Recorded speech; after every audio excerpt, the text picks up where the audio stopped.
Hi guys, welcome back to Intriguing Tech.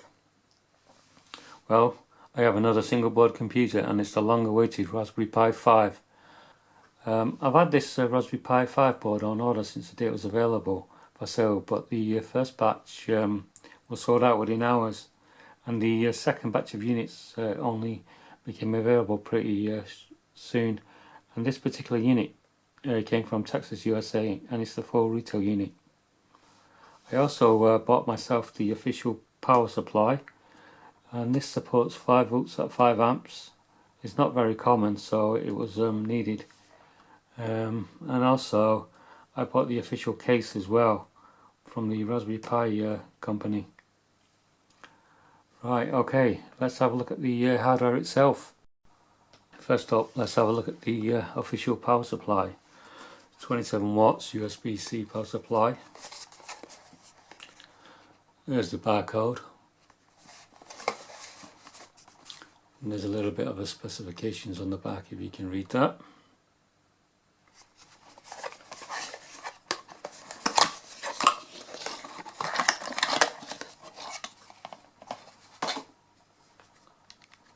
There we have it. UK power supply. The pin is not foldable. It's USB-C. And there's the text on there. 5.1 volts at 5 amps. 25 watts. We have a nice little Raspberry logo here. There you go. Now on to the next item. Okay, it's the next item, and it's the Raspberry Pi 5 case. Here we go, the official box. There's a little bit of text. There's what the features are. It's temperature controlled cooling fan. There's the size of it. It comes with a thermal pad and a removable lid with breakout slots for cables and GPIO. And you can stack them as well. Okay, let's open it up and have a look.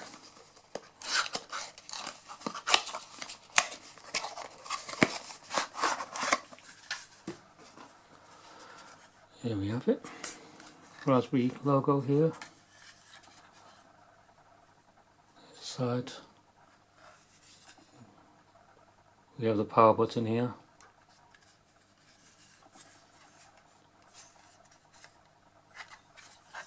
And let's remove the lid, and we've got a little fan there and a little manual. So take out the manual. And inside, oh no, it's not a manual, it's the thermal pads.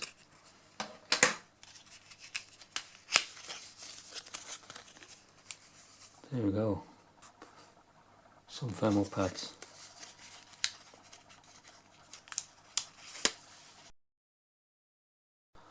Let's have a look at the main attraction itself, the Raspberry Pi 5.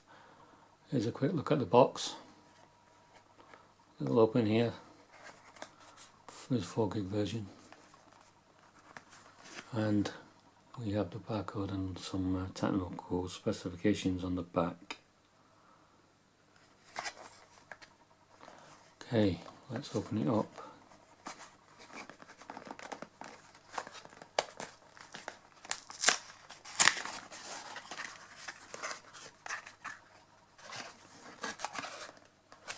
There she is.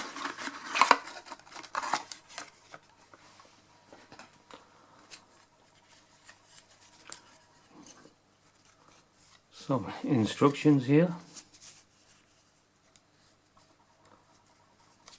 and a little manual.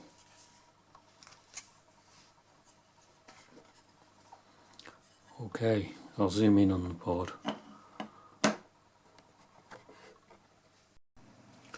Right, let's take a look at the Raspberry Pi 5 itself. The Raspberry Pi 5 this year has a Broadcom BCM2712 CPU, which runs at 2.4 GHz. It's a quad-core CPU based on the ARM Cortex A76 architecture.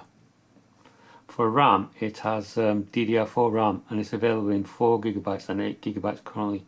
But there's a possibility there could be a 1.2, 1 or 2 gig versions. There's a little jumpers for it here. Don't know if you can make it out. Right, let's have a closer look at the board now.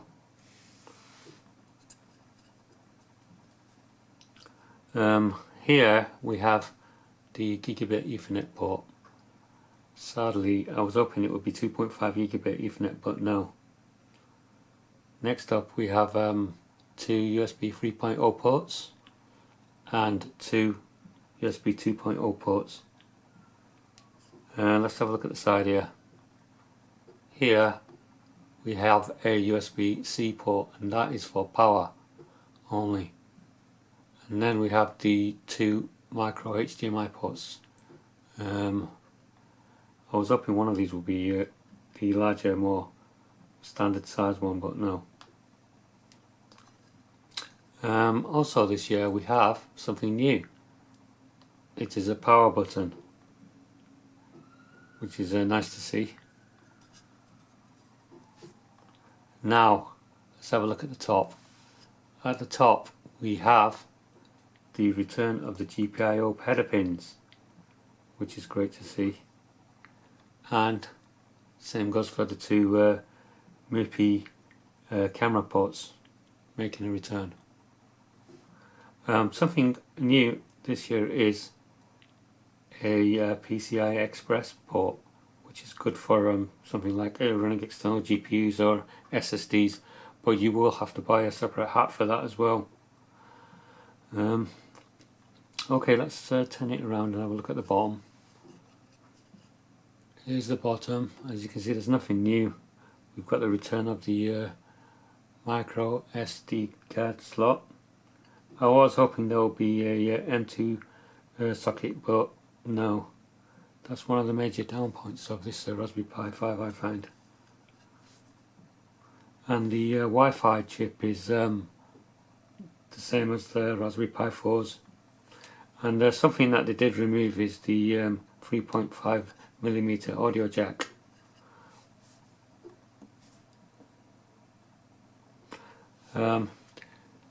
Here are the specifications at the side of the screen. Just pause the video if you want a closer look. Okay, let's have a look at how it performs under emulation, and I'll run a few benchmarks.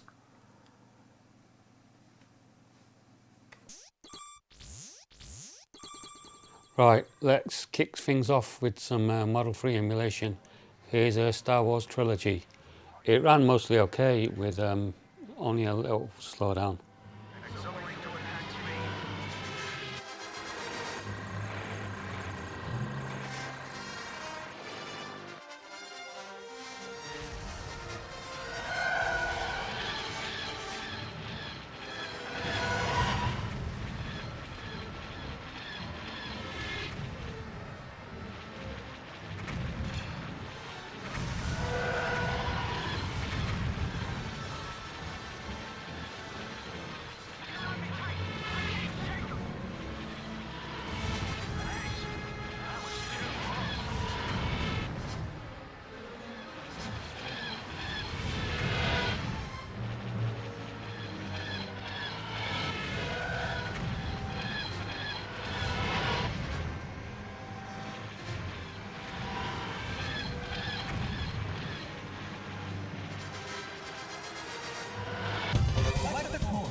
And here is another Model 3 game. It's a Scud race, and I ran it in a window so I could see the frames per second. As you can see, it does slow down on quite a few occasions.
Next up, a little bit of Nintendo 64 emulation. Wasn't much of a problem for it, except a couple of games which I'll come to in a minute. We're entering Area City now. This is horrible.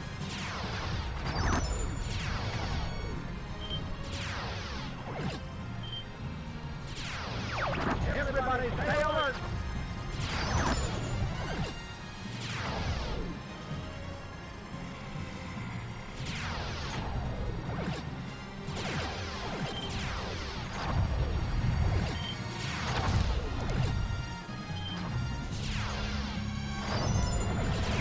You've got an enemy on your tail!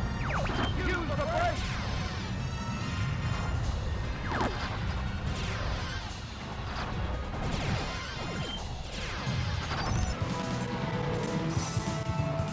Right, this game, Crusin USA, does have a few dips in it. It's the only one I could find that gives it a little bit of trouble, but it mostly runs okay.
Here's Ultimate Ghosts and Goblins at 2x resolution. It runs okay and it looks great at 2x.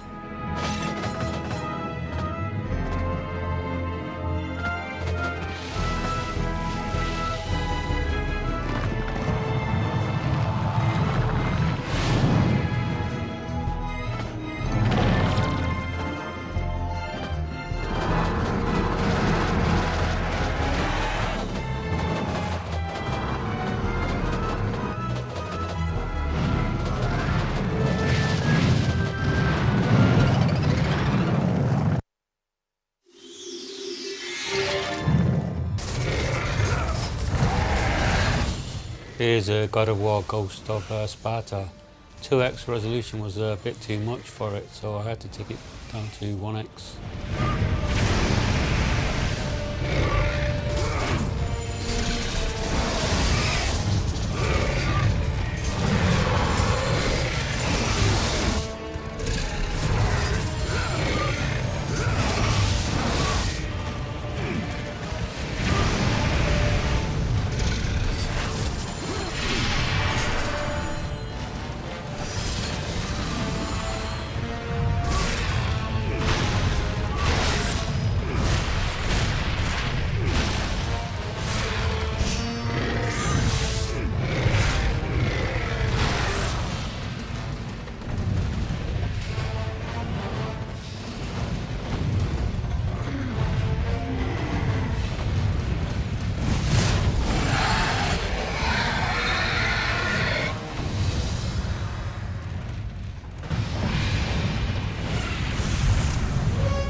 Here's the arcade version of Killer Instinct, and it ran fine.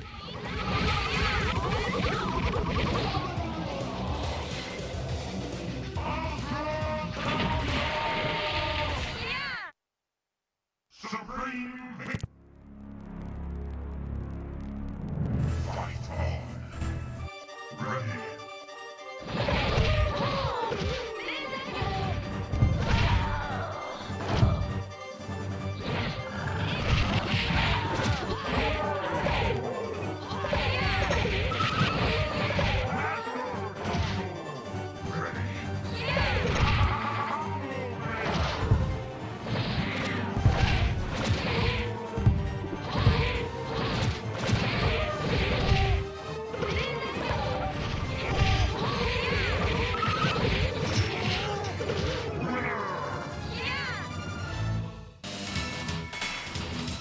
Killer Instinct 2 also ran fine. This is also the arcade version.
Something I couldn't get running properly was Yuzu. The frames were really poor. This is mostly using a software renderer because I couldn't get Vulkan or OpenGL drivers to work. If you know how to get it to work, let me know.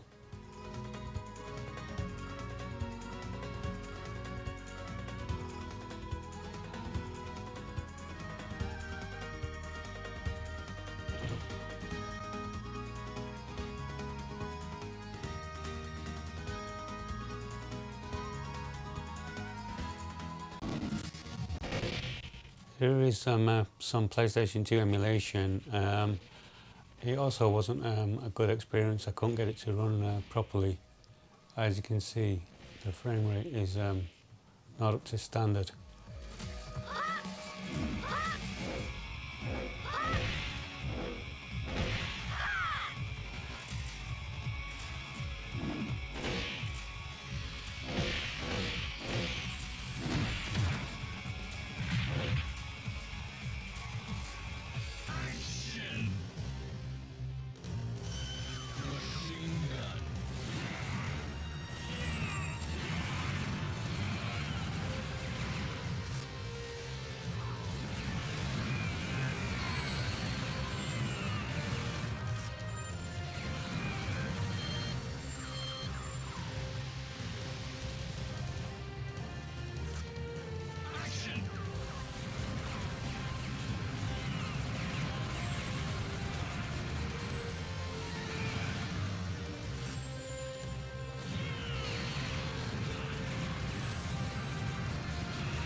Next up, some Dreamcast emulation with Flycast.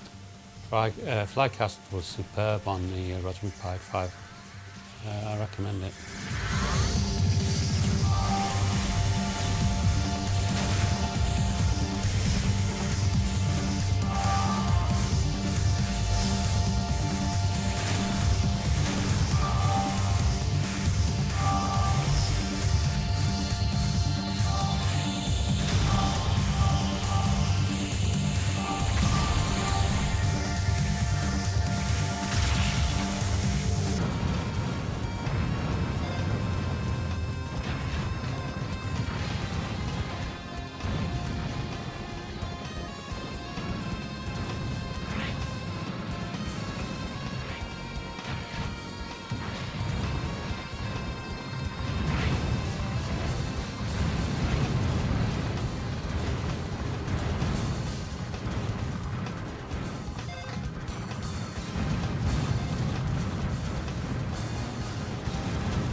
I like to run a speed test to see how good the Ethernet connection is on the device, and as you'll see in a minute, it does manage to saturate it, which is pretty good.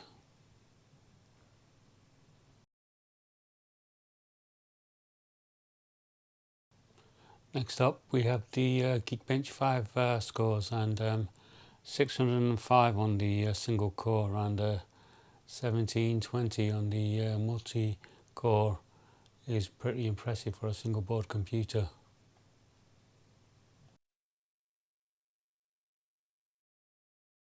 Here is the result on a chart, and it's approximately 3 times faster than the Raspberry Pi 4.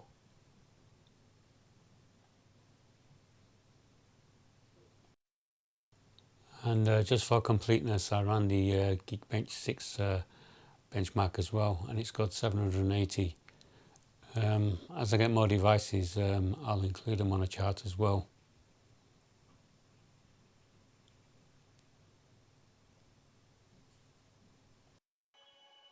I wanted to see the media capabilities of the device, and tried out 4K 30 frames per second movie. They didn't have too much trouble with 4K 30 video files, as you can see here.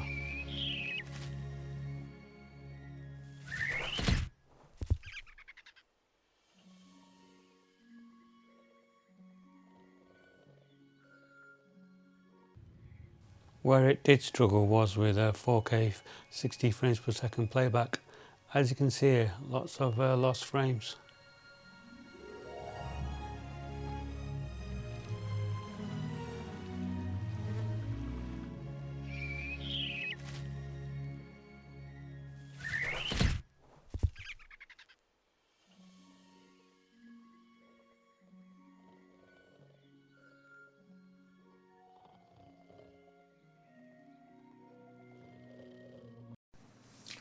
Well, it's time to wrap up this part of the review. I'll do a part 2 which will include more emulation tests, so look out for that video. The emulation results that you saw were from emulators which I compiled myself, not including closed source emulators, and was done in early January.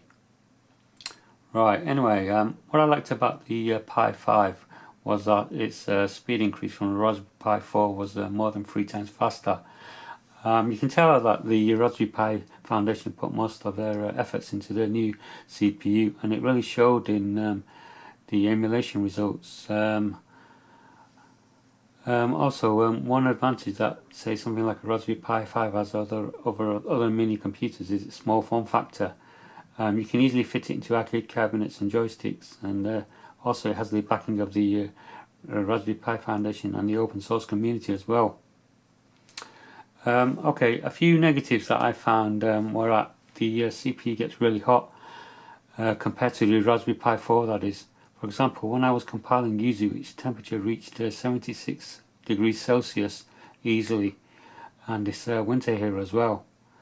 Also, it's a shame that they didn't include an M2 card slot as well, and them removing the 3.5mm audio jack. I thought that was a bit unnecessary.